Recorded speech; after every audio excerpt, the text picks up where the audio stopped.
ये यहाँ घोटी पे पूरा ट्रैफिक जाम हुआ हुआ है। मेन हाईवे ब्लॉक हुई हुई है से 4 घंटे से 5 घंटे से।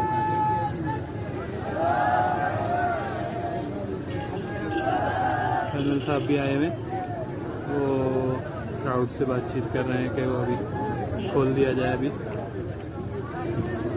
5-6 बजे तक का टाइम दे रहे हैं, लेकिन लोग मान नहीं रहे। लोग कह रहे हैं कि नहीं, रोड ब्लॉक ही रहेगा।